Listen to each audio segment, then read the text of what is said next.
The health of internally displaced persons, IDPs, in Mali, as in many other regions facing forced displacement, is a major concern.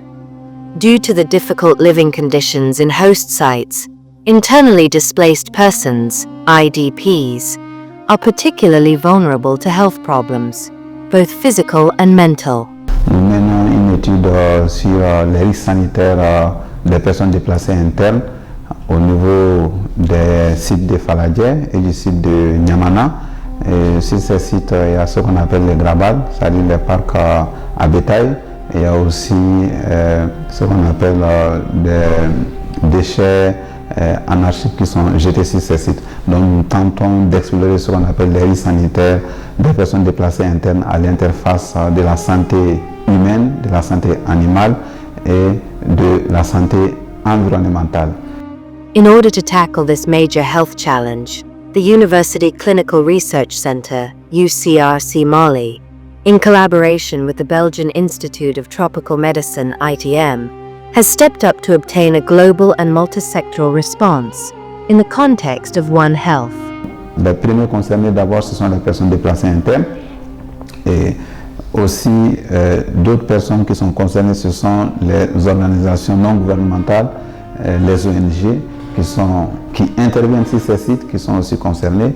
On a aussi l'État à travers le ministère de la Santé et du Développement Social, on a les agents du développement social, on a les personnes de ressources au niveau du ministère de la Santé qui sont aussi impliquées dans cette étude-là.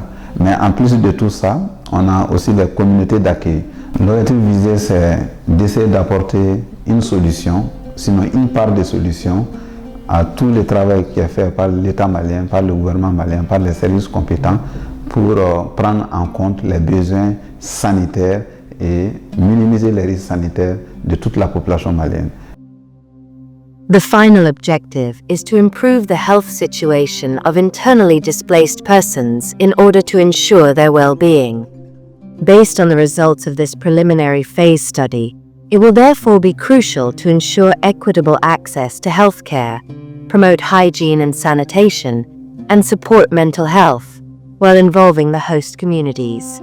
Déjà, il faut faire des études scientifiques, explorer la problématique, parce qu'on n'a pas une solution qui est toute faite et qu'on peut tout de suite mettre en œuvre. Tout le monde sait que les maladies maintenant peuvent se transmettre des animaux à l'homme et de l'homme à l'animal. Ces maladies, on les appelle des maladies zoonotiques. La santé des personnes déplacées, mais aussi la santé de l'ensemble de la population. Parce qu'en minimisant les risques dans ces populations, on gère aussi la santé de l'ensemble de la population. Les premiers résultats vont servir déjà à renforcer le système de santé et à mieux outiller les ONG qui interviennent dans ces sites-là à adapter les réponses aux besoins de ces populations déplacées.